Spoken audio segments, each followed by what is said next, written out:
Recently, Lesserafim released the documentary Make It Looks Easy, and reactions to it were interesting to say the least. Personally, I found the documentary well made, and it gave a good insight into the Kpop industry and how harsh it truly is. Unfortunately, the true meaning of the documentary seemed to have passed the mind of K-pop stans' head, because discussions on it have been idiotic at best and downright insensitive at worst. Currently, the most viral clip from it is during Sakura's vocal lessons, where she ends up crying due to her fear. While some have expressed sadness for her and felt sorry, majority have been nothing but hateful, asking why is she scared to do her job and she needs to stop playing the victim. Here is where we get to see how many brain cells these stans truly lack. And these aren't just coming from comments, no. Fairly big K-tubers have made videos degrading Sakura. Firstly, I would like to clear some misconceptions that these stans have made. First of all, Sakura was not scared of doing her job.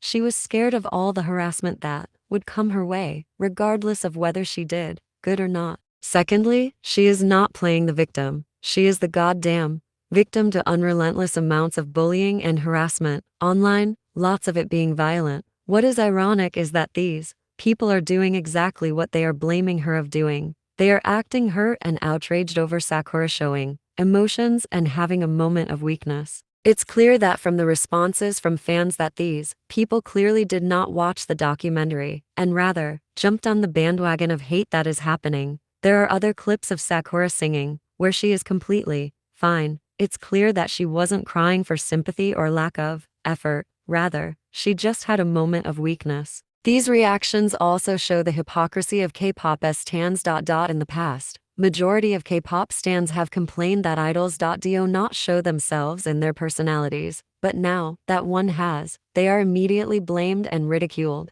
These stans clearly don't understand that these strict rules enforced on idols has come due to their behavior. It's clear that K-pop stans lack sympathy, because how can you reasonably explain to me why you find it okay to mock and harass someone after they have a breakdown? Now, many people are also criticizing HYBE for releasing the documentary. Some say they are doing this for sympathy, while others are saying that the members are only going to receive more hate now. While I personally don't think that the documentary was released for sympathy points, since this was filmed during the end of Unforgiven era, I do agree that this was a horrible time to release it. The girls are already receiving massive amounts of hate, and this just gave Andis more ammunition. It would have made more sense for them to release this after their upcoming comeback. However, Lesserafim is not the only group to go through this.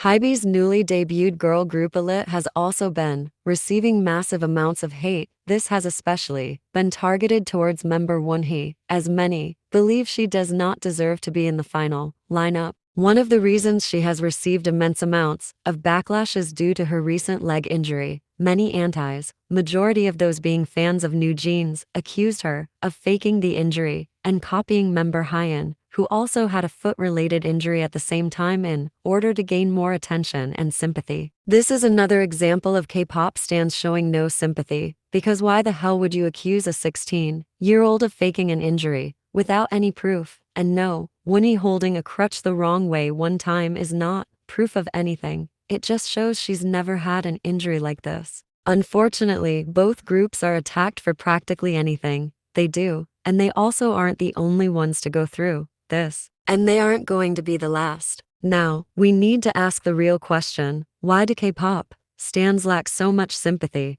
Well, it's quite simple. It's because they're anonymous. This anonymity allows for them to receive little to no repercussions for what they say, so they say what they don't have the balls to say in putting. This also applies to K-tubers, since almost all of them don't show their face and opt to use an AI voice. They can also easily turn off comments to prevent any criticism, because majority are a bunch of hypocrites who can't handle criticism themselves despite having no trouble doing it to other. There's a saying that it is easier to be negative than positive, and this is a clear example of that. People are attracted to any sort of conflict. That's why K-tubers make videos like these, in order to get more views. That's why people comment on these situations, because it probably gives them the validation that they clearly lack. Now, if you somehow completely missed the point of this video, not once did I say that constructive criticism is a bad thing. I have no problem with that. I can easily say that Lesserafim and Illit do lack in terms of vocals.